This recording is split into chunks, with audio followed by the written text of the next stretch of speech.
He bought the property because it felt quiet and honest. After many years of long workdays, missed family dinners, and saving every extra dollar, wanted a place that did not ask much from him. Just land, space, and peace. The house sat beyond a narrow stream, and the only way to reach it was a small private bridge. The bridge was old, built long before the neighborhood grew around it. It was not fancy, but it was strong. People had crossed it safely for decades. When he first walked the land, the bridge did not worry him. It looked worn, but solid. Thick beams ran underneath, and the surface had been repaired many times by past owners. County records showed it had been approved long ago. Nothing about it felt rushed or careless. It felt like something made to last. The real estate agent mentioned the Homeowners Association in passing. She said it mostly handled lawn rules, trash days, and shared road upkeep. Nothing unusual. He read the documents carefully before buying. There was no mention of the bridge needing changes or approval. The bridge was already there. It had been there long before the HOA even existed. After moving in, life settled into a slow rhythm. Mornings were quiet. Evenings were filled with soft sounds from the water below the bridge. He waved at neighbors when he saw them. He kept his yard clean. He followed the rules. He did not stand out, and he did not want to. For months, no one said a word about the bridge. Delivery trucks crossed it. Utility workers used it. Even HOA members drove over it during casual visits. No signs, no warnings, no concerns. It was simply part of the land, like the trees and the stream. The first change came quietly. A notice appeared in the community newsletter announcing a new HOA board. The message spoke about modern standards and bringing the neighborhood into full compliance. It sounded harmless. Most people barely noticed. Soon after, the man received a short letter in the mail. It said the HOA was reviewing older structures in the neighborhood. The bridge was listed as one of them. The letter did not accuse him of anything. It only asked for information. He was not alarmed. He gathered what he had: old permits, county maps, inspection notes from when he bought the property. Everything showed the bridge was legal and approved. He sent copies to the HOA office and thought that would be the end of it. Weeks passed. Then another letter arrived. This one sounded colder. It said the documents were under review and that the bridge might not meet current standards. The man read it twice. He felt confused. The bridge had been safe for decades. Why would new standards erase old approvals? He decided to attend the next HOA meeting. He wanted to understand what was happening. The meeting room was small and crowded. The new board sat at the front, serious and formal. When it was his turn to speak, he calmly explained the history of the bridge. He showed copies of the records. Some board members barely looked at the papers. Others asked short questions without waiting for full answers. One of them said rules change, and everyone has to adapt. Another said safety was their top concern. Even though no accidents had ever happened, he left the meeting uneasy, but still hopeful. He believed common sense would win. After all, the bridge was not new, not dangerous, and not hidden. It was necessary. Without it, reaching the house would be difficult, especially for emergency vehicles. Days later, an email arrived stating the bridge was now considered non-compliant pending further action. There was no explanation of what action meant, no timeline, no inspection report, just a label. Neighbors began asking questions. Some were surprised. They had crossed that bridge many times. Others warned him quietly that the new board liked to show authority. A few said it would blow over if he stayed patient. He tried patience. He requested a professional inspection. He asked the HOA to bring an engineer. He offered to make small repairs if needed. His messages went unanswered for days, then weeks. Instead, a final notice arrived. It said the HOA would address the bridge issue directly if the homeowner failed to do so. It did not explain how. It did not explain why. That was the moment he realized this was no longer about safety. It was about control. The bridge, once ignored, had become a symbol. Something old that did not fit the new board's image of order. He stood on the bridge one evening, listening to the water below. The wood felt steady under his feet. He thought about how many times he had crossed it without worry. He thought about how something so simple could suddenly become a threat. In someone else's eyes, he did not know yet how far the HOA would go. He did not know how expensive this fight would become. All he knew was that something was wrong. It was only beginning. The bridge remained standing, quiet and unchanged, unaware that it had already been judged by people who barely understood it. And as the sun set behind the trees, the man felt a sense of unease he could not shake. Knowing that peace had started to slip away, the letters kept coming, each one sharper than the last. They were no longer polite inquiries. The tone had changed. Now the HOA demanded that the man either remove the bridge or make unspecified upgrades to meet their standards. They did not explain what the standards were, who created them, or why they applied retroactively. It was confusing and frustrating. He reread each letter carefully, trying to make sense of their instructions. He responded to every letter. He sent scanned copies of the old permits, inspections, and historical documents that proved the bridge had been approved long before the HOA existed. He attached photos of the bridge in good condition, notes from local engineers, and letters from neighbors who had crossed it safely for decades. He wanted to show them there was no problem. Every step he took was calm, logical, and cooperative. But the HOA seemed to see cooperation as weakness. The responses were brief, often dismissive, and sometimes accusatory. One letter said, "Your documents do not satisfy the new compliance requirements," without saying what those requirements actually were. Another said, "Failure to act will result in action by the HOA," but gave no details. It was vague, threatening, and unsettling. He tried to reason with them in person. At the next HOA meeting, he stood before the board again. He spoke clearly, patiently, and respectfully. He explained the bridge's history, its safety record, and its importance for accessing his home. He showed the photographs, documents, and notes from engineers. He reminded them that the bridge was not new and had always met the standards of the time. The board members nodded politely, but few seemed interested. Some whispered among themselves. One said, "Rules are rules," as if this explained everything. Another added, "We have a responsibility to the neighborhood." Yet when pressed for specifics, no one could explain exactly what was wrong. Their concern seemed more about authority than safety. He left the meeting feeling frustrated. He had expected discussion, compromise, and perhaps some clear instructions. Instead, he felt dismissed, like his years of work, research, and reasoned explanation meant nothing. Still, he remained calm. He believed the truth and the facts would protect him. He believed that someone would listen to reason. But soon, the subtle tension grew more public. Notices appeared on community boards, warning residents about non-compliant structures. The bridge was mentioned by name. Neighbors began asking questions. Some were supportive, expressing concern that the HOA might be overstepping. Others stayed silent, afraid of drawing attention. Rumors spread. Some board members claimed they were protecting the community from potential hazards. But no evidence of actual danger was provided. The man tried to maintain routine. He mowed the lawn, repaired small damage to the bridge, and continued daily life. He spoke kindly to neighbors, hoping for support, but the letters from the HOA arrived faster than ever. Each one seemed to escalate the pressure. One afternoon, he received a letter that made his stomach tighten.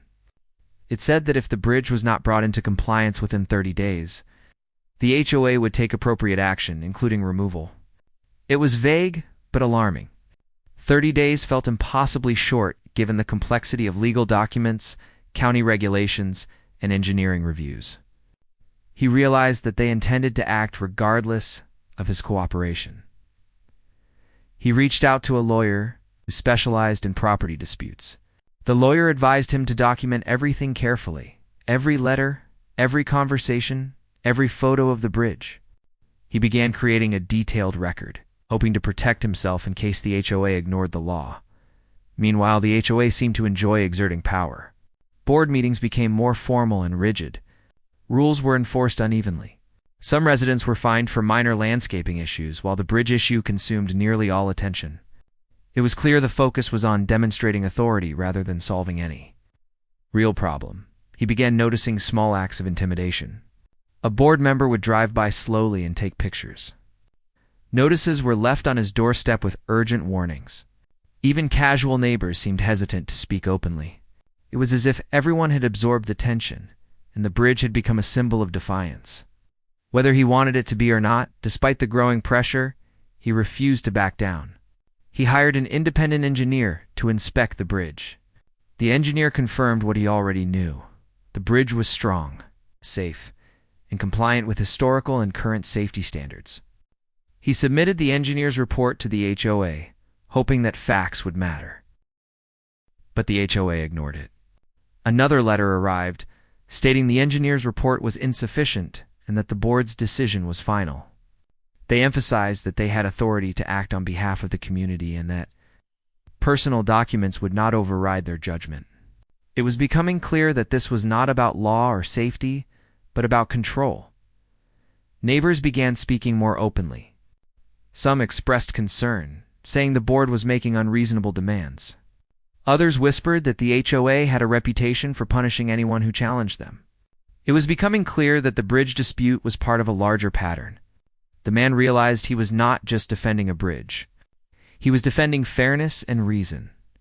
One evening, he stood on the bridge, watching the stream flow beneath him. He thought about how life had been simple and calm before the letters began. The bridge had been there for decades, quietly serving its purpose. Now it had become a focal point for conflict. The thought made him tired, but also determined. He knew he could not let intimidation drive him away. He began preparing for a longer fight. He reached out to other experts, gathered historical documents from the county archives, and carefully recorded every interaction with the HOA. Every letter, every phone call, every email was documented. He knew that the more evidence he had, the stronger his position would be if this escalated. While he worked, the HOA continued to assert their authority. Notices were posted at the entrance of the community warning of non-compliance, including his property. The tone of these warnings implied negligence or danger, even though the bridge had been inspected and proven safe. The public shaming added pressure, and he felt the weight of attention from neighbors and the community. Despite this, some residents quietly supported him. They offered advice, shared experiences of the HOA overreach, and encouraged him to keep records. It became clear that the bridge was not just a personal issue. It had started to symbolize the struggle between homeowners and an increasingly powerful HOA. He began strategizing carefully. Every action had to be measured, documented, and defensible. He continued daily life as best he could, tending to the property, repairing minor wear on the bridge, and staying polite with neighbors. Yet every step was under scrutiny. Every choice weighed against the HOA's growing demands. The tension escalated further. When the HOA sent an inspector without notice, the inspector took photographs, wrote notes, and spoke briefly with neighbors. No damages were found. The bridge was safe. Yet, the report was used to justify additional warnings. The man realized the HOA was determined to maintain control, not seek truth, at home. He spent nights reviewing old records, photos, and correspondence. The bridge, once a quiet path to his home, had become a symbol of the battle between reason and authority. Each creak of wood beneath his feet reminded him of how fragile peace can be when unchecked power intervenes. Despite the growing unease, he remained calm and patient. He believed in fairness, in the importance of rules and history, and in standing firm when something unjust was imposed. He knew this fight would not be short, but he felt ready. The bridge, standing quietly over the stream, had become more than a structure. It was a reminder of patience, resilience, and the importance of holding ground when faced with unreasonable authority. And though the next steps were uncertain, he knew one thing: he would not be intimidated or silenced. The conflict was no longer about the bridge itself. It was about principle, community, and the understanding that authority unchecked could harm even the simplest things in life. He was ready to face whatever came next, holding on to the belief that truth and persistence could overcome fear and unfairness. The morning began quietly, as most mornings had, with the sun rising gently over the trees and the soft sound of water flowing beneath the bridge. He stepped outside with a cup of coffee in hand, expecting another day of calm. But what he saw froze him. Heavy equipment was parked at the edge of his property. Workers were unloading tools and materials. He could see the machinery clearly. Large trucks, chainsaws, and cranes. Something was happening. His heart raced. He had received notices from the HOA before, but this was different. There had been no warning. No phone call. No chance to meet, discuss, or explain. The bridge that had stood for decades, safe and sound, was about to be taken from him. He ran toward the workers, waving his arms, shouting that they were on private property. One of them looked up, indifferent, and continued preparing their equipment. The man tried to find the foreman, but the office on the trucks was empty. The workers said they were following orders from the HOA and that they could not stop. He called the HOA immediately. Phones rang and rang without answer. An email sent pleading for delay went unread. Panic began to rise inside him. This was happening too fast. Suddenly, he thought of every person who might be affected if the bridge disappeared. Emergency services, delivery drivers, even neighbors who relied on access through the road network. It was not just about his convenience. It was about safety and responsibility. Minutes later, the first cuts were made. A chainsaw roared through the air as the old beams were severed. He tried to move closer, but workers warned him back, saying it was dangerous. Dangerous? The bridge had never been unsafe before. They were making it dangerous with their actions. Neighbors began to appear, drawn by the noise. Some called their own contacts in the HOA, demanding to know what was happening. Others simply watched, disbelief on their faces. A few whispered about the power the HOA wielded and how quickly it could destroy something without proper explanation. The man tried to intervene legally, pulling out his phone to record everything. He documented the destruction, every movement of the chainsaw, every beam falling into the water. Every photo, every video, he knew, would matter later. It was a silent witness to the reckless actions of those in power. Hours passed, and the bridge disappeared piece by piece. The planks that had carried him safely over the stream for years were now floating downstream, broken and useless. The structure, once solid, was gone. He felt a hollow emptiness as he looked at the gap that now separated him from his home. Access was impossible without jumping into the water, something no one should be forced to do. When the machinery left, the reality sank in. The bridge was gone, and with it, his sense of security. He could no longer park near his home. Deliveries could not arrive. Emergency services would be delayed if anything happened. His life, once simple and peaceful, had been disrupted in a single morning. He contacted his lawyer immediately. The response was urgent. This was a clear overreach by the HOA. They had acted without due process, without inspection, and without giving him a chance to appeal. He learned that the HOA's authority was not unlimited, and that their actions could be challenged in court. Neighbors began to rally around him. Some brought food and coffee. Others helped him move supplies to his home, since the trucks could not reach it. The community's reaction was a mix of anger and support. People realized how quickly a private organization could disrupt a homeowner's life. He spent the evening standing at the edge of the stream, staring at the broken remnants of the bridge. The water flowed gently beneath, as if nothing had changed. But everything had changed. The bridge had been more than wood and nails. It had been a lifeline. Without it, life was suddenly inconvenient, uncertain, and unsafe. He began making plans.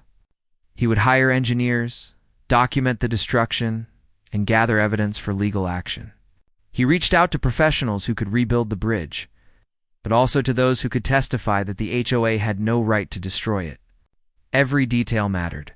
Photos of the original bridge, videos of the destruction, letters proving his cooperation. Sleep was difficult that night. Every creak of his house reminded him of the bridge, now gone. Every sound of water below felt like a memory of what had been lost. He thought about the HOA members who had made this decision. How could they destroy something so simple, so necessary, without warning? The thought angered him. But he knew anger alone would not solve anything. The following days were a whirlwind of calls, emails, and meetings. Contractors measured the remaining parts of the property. Engineers examined the foundations. Lawyers explained what needed to be documented for court. Every action was deliberate, careful, and precise. He could not afford mistakes. The stakes were too high. Neighbors continued to show support. Some shared their own stories of HOA overreach. Others offered advice on how to deal with such organizations. Slowly, a sense of community resilience grew. People began to understand that the problem was not just one bridge, but how unchecked authority could disrupt lives without consequence. Despite the stress, he remained patient. He knew the legal process would take time and rushing could create mistakes. He documented every interaction with the HOA, every repair suggestion he had made, every ignored notice. Each piece of evidence was a step toward justice. Weeks passed. The broken bridge remained, a silent testament to what had happened. Contractors built temporary solutions, but nothing replaced the original structure. Life continued, but differently. He had to park far away, carry supplies, and plan every trip carefully. The inconvenience was constant, a reminder of the HOA's power. Yet in all of this, he found a strange clarity. The destruction of the bridge made the problem undeniable. The evidence was visible to anyone who cared to see. The HOA's actions were reckless, public, and documented. It would not be easy for them to deny responsibility. The man realized that patience, careful documentation, and persistence were his only tools. Anger or confrontation would not bring the bridge back.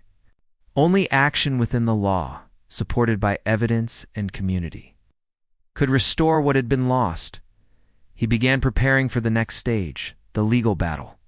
He collected every photo, every video, every letter from the HOA. He organized records of the bridge's history, approvals, and inspections. Every detail mattered, no matter how small.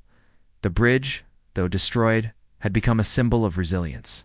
Its absence was a reminder of what could happen when power went unchecked, but also of the possibility for justice when careful planning, truth, and patience were applied.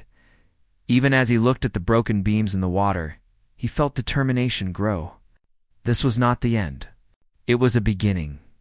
The fight for the bridge, for fairness, and for accountability was just starting, and he was ready to see it through, no matter how long or difficult the path might be. After the bridge was destroyed, the man knew that the next steps would be long and difficult. The problem was no longer just about inconvenience. It was about law, fairness, and holding authority accountable. He began organizing all the evidence he had collected. Every letter from the HOA, every email, every photo and video from the day of the destruction was carefully filed. Even small details, like the placement of planks in the bridge or the old repair notes from previous owners, were preserved.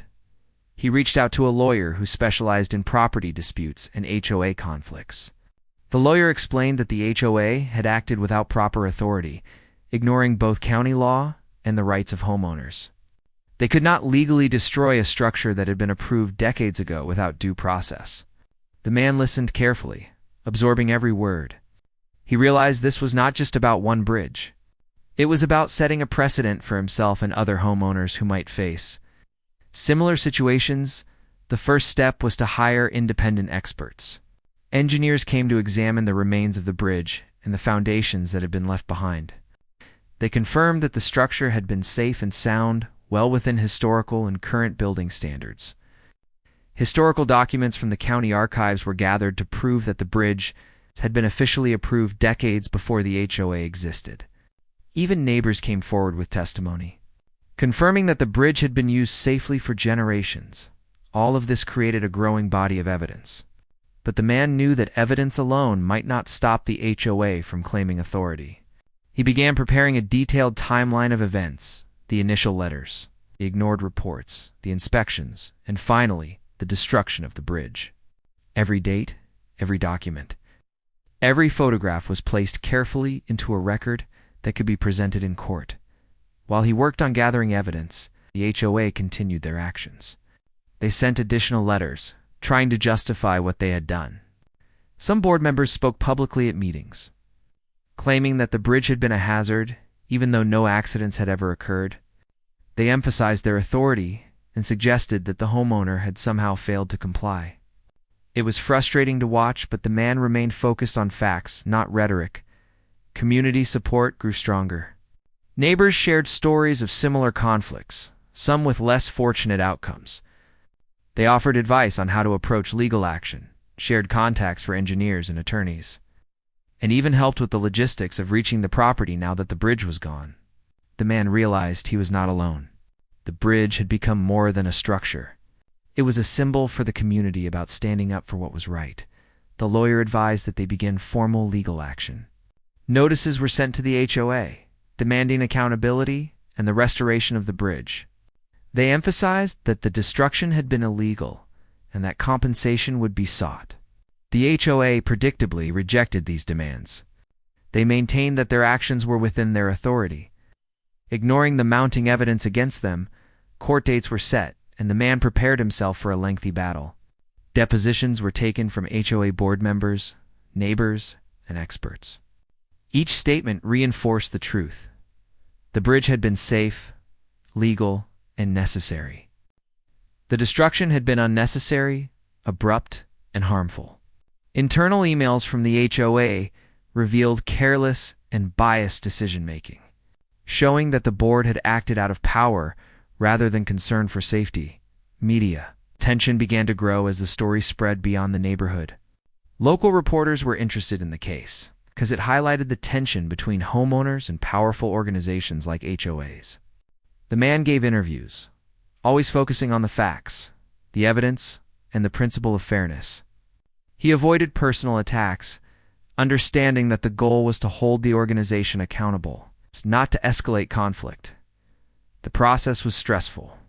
Every day brought new emails, phone calls, and tasks. Lawyers reviewed every document. Experts conducted new inspections. And the man coordinated meetings with neighbors who were willing to testify. Sleep was hard to come by, and the worry about finances, time, and the uncertainty of the outcome was constant. Yet he pressed on, knowing that persistence was the only way to succeed. One of the most important moments came when a panel of independent engineers prepared a full report. The report concluded that the bridge had not only been safe, but that it had been built stronger than many similar structures of its time. They highlighted that the destruction was unnecessary and that a proper process could have resolved any concerns without removing the bridge. This report became a key piece of evidence in the case.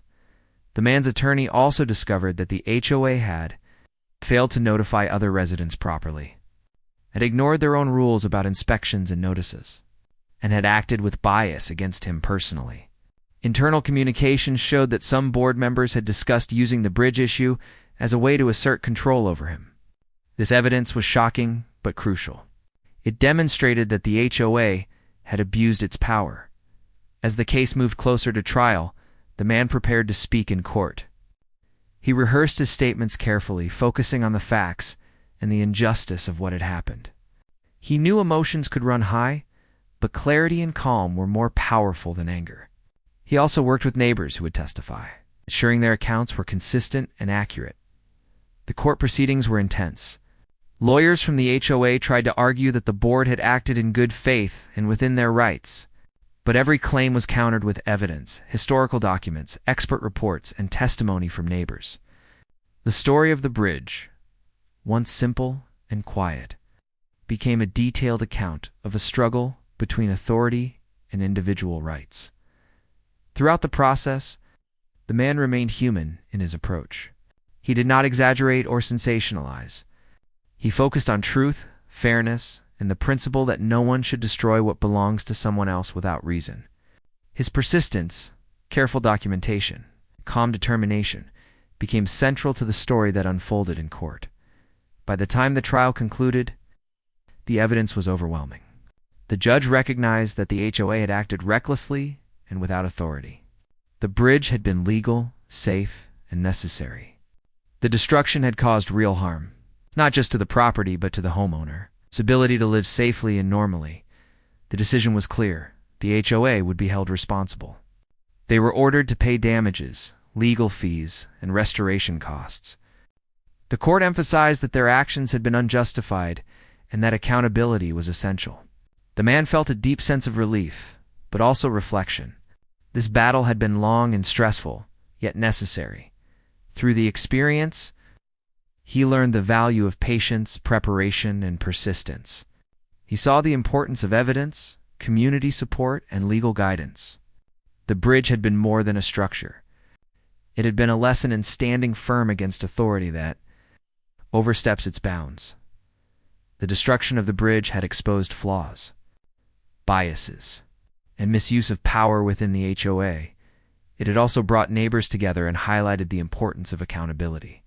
The man knew that others could benefit from his experience, understanding that careful action, documentation, and resilience were essential in confronting unfair situations. Even before the financial compensation was settled, the man had begun planning for the bridge to be rebuilt. He wanted a structure that would last, one that could withstand time, nature, and future conflicts. Engineers worked with him to design a bridge that was strong, safe, and fully compliant. But more than that, it would symbolize resilience, justice, and the importance of standing up when authority acts unfairly. The story of the bridge and the legal battle became a cautionary tale for the community and beyond. People began to understand that unchecked power could have serious consequences, but also that persistence, truth, and preparation could restore what was lost. The man's experience, while stressful and costly, became a story of victory, not just for himself, but for anyone who values fairness, accountability, and the courage to stand for what is right. Even as he looked toward rebuilding, he knew that the lessons learned were invaluable. The bridge would rise again, but so would the awareness of the importance of protecting rights. Documenting every step, and never underestimating the power of evidence and persistence. The struggle had been long, but the lesson was clear: fairness and truth, when pursued with patience and determination, can overcome even the strongest abuse of authority. After months of legal battles, the final day of the trial arrived. The courtroom was filled with a tense atmosphere. The man, his lawyer, and a few supportive neighbors sat quietly, waiting for the judge to review the last statements and evidence. Across the room, representatives from the HOA seemed confident, though the weight of the mounting evidence had begun to show on their faces. The man felt a mixture of anxiety and resolve. He had worked so hard to gather every piece of evidence, document every detail, and make sure that the truth was clear. Today, all of that would be presented one last time. The trial began with the HOA attempting to justify their actions. Lawyers spoke about authority and responsibility, claiming that the board had acted in the interest of the community. They repeated the same arguments that had been made for months, suggesting the bridge was a hazard and that the homeowner had ignored warnings. But the words lacked the power they had hoped for. Every claim was met with the documentation the man and his legal team had provided. Expert witnesses took the stand. Engineers spoke calmly, showing diagrams, photographs, and reports that detailed the bridge's safety, construction quality, and historical approval. They explained that no inspections had ever indicated a safety risk, and that the destruction of the bridge was entirely unnecessary. The courtroom listened closely. Their testimony was precise, technical, and undeniable.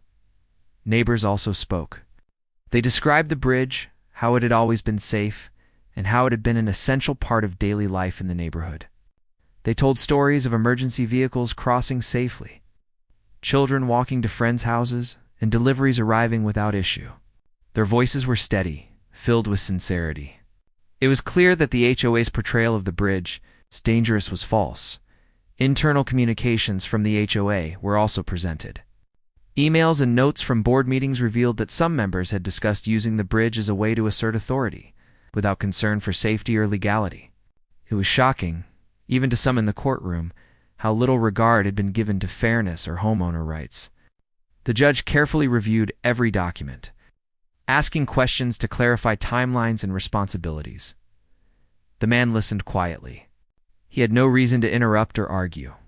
He had already prepared himself for the truth to speak on its own.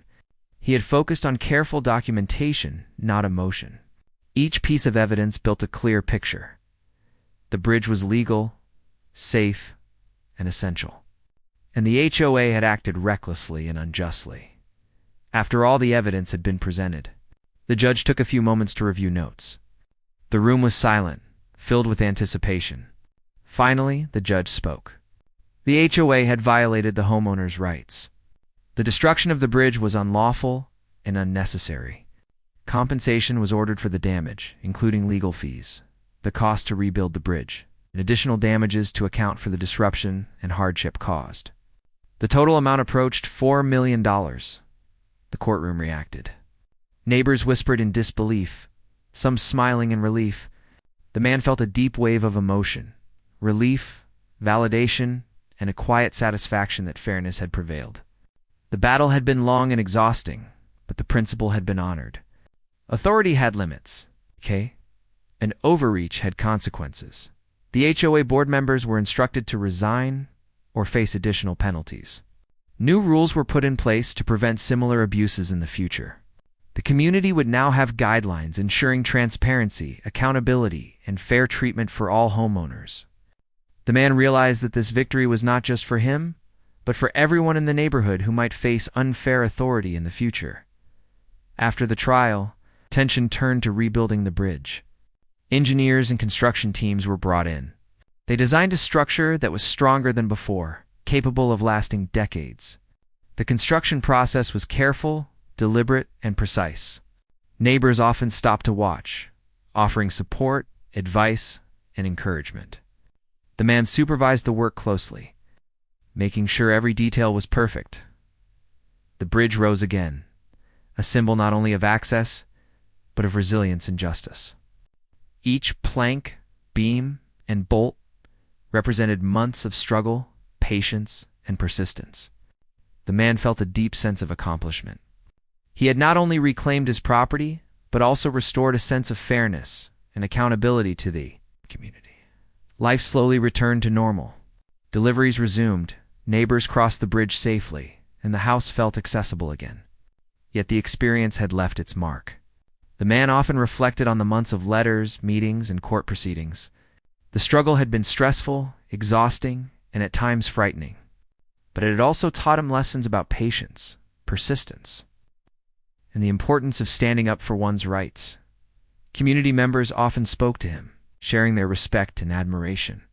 They recognized the courage it took to confront an organization with authority, to document every step, and to remain calm and rational under pressure.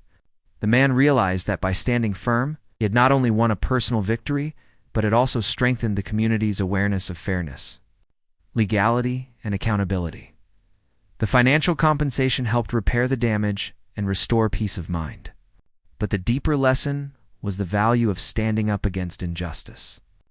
The bridge, once a simple structure, had become a story of resilience and justice. It reminded the man and his neighbors that even in the face of unchecked authority, truth, preparation, and persistence could prevail. Years later, the bridge remained strong and secure. Visitors often remarked on its beauty and sturdiness, unaware of the battle it had endured. The man sometimes stood at its edge, watching the water flow beneath, remembering the long fight and the lessons learned. He felt grateful, not just for the victory, but for the reminder that fairness, when pursued with patience and care, could overcome even the most powerful obstacles. The story of the bridge spread quietly in the neighborhood, inspiring others to be vigilant, prepared, and courageous. It became an example of how one person, armed with knowledge, persistence, and a sense of justice, could challenge authority and prevail. The dollar per million lesson was clear. Unchecked power could destroy, but truth, patience, and persistence could rebuild stronger than before. The bridge stood as proof, a tangible symbol of resilience, justice, and the importance of standing up for what is right. And for the man, it was a daily reminder that perseverance in the face of injustice could change not just his life, but the lives of everyone around him. Life after the bridge was rebuilt was quieter, but not without its own challenges. The man had won the legal battle, restored his property, and received compensation. But the experience had changed him. He woke up each morning with a mix of relief and reflection. The bridge stood strong and secure, a constant reminder of what had happened, what he had endured, and what he had learned. He spent time repairing small parts of the property that had been damaged during the conflict. Workers had cleared debris and rebuilt the bridge, but the surrounding land still showed signs of the chaos that had occurred. As he worked, neighbors often came by, offering to help or simply to check in. Their support was steady and comforting. They shared stories of their own experiences with the HOA, reminding him that while he had fought one battle, others were still dealing with ongoing disputes. The man began documenting his experience in detail, not just for legal purposes, but as a record for the community. He wrote down every step, every decision, every interaction, and every lesson learned. It became clear to him that the story of the bridge and the fight against the HOA was bigger than just his property. It was about understanding the limits of authority, the importance of standing up for what was right, and the value of patience and persistence. One afternoon, he hosted a small gathering for neighbors who had supported him. They walked across the bridge together, looking at the water flowing beneath and the strong beams holding it up. Conversations were filled with gratitude, reflection, and ideas for improving community awareness. They discussed ways to ensure that no one else would face a similar situation without support or knowledge of their rights.